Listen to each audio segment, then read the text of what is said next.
बबितार Odia kitchen को आपण मानक स्वागत। आज हठात संध्या बेले मो घर के गेस्ट पहुँचीगले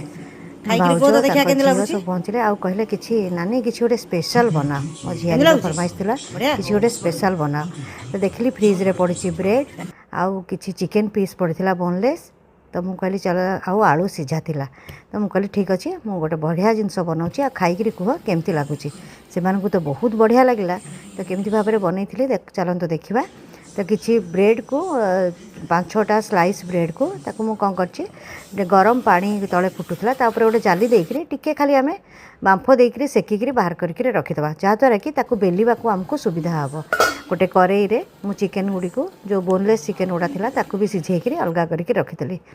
सीझा आलू को भल भाव में मैश करदेली से देदेली कटा पियाज धनिया पत्र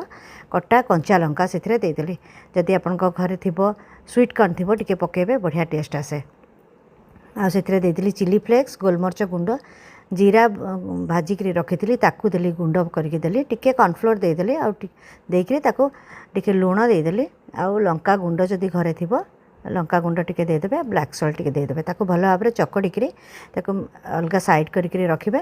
आ गोटे चामच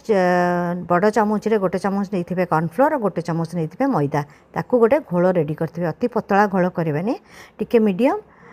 लिक्विड करके रखिथे आम जो ब्रेड को नहींचे ताकू 4 कोण आक भल भाव में काटिदबा काटी देकर मझीरे जो आम जो आलूर मिश्रण बनईचे ताकू मझीरे देकर चीज स्लाइस गोटे गोटे देदेबे बढ़िया लगे चीज जो मेल्ट कर भितर पार्टी को बहुत बढ़िया लगे तो मझीरे टिके गोटे गोटे देदेबा आम चीज तापर दुई साइड रे ताकू पानी देकर भल भाव में बंद करदबा बंद कर देकर जो घोल आम रेडी करके रखीचे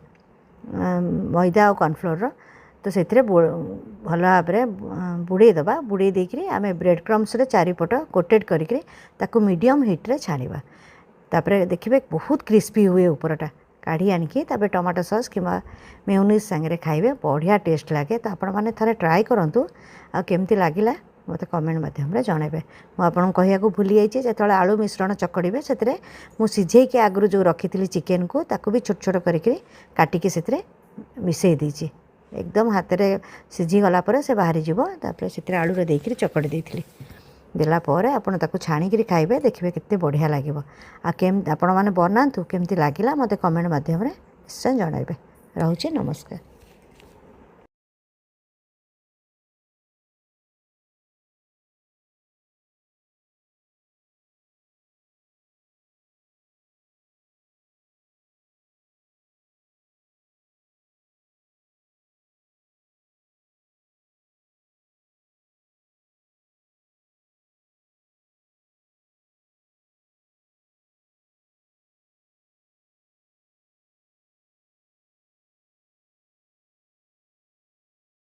Yeah,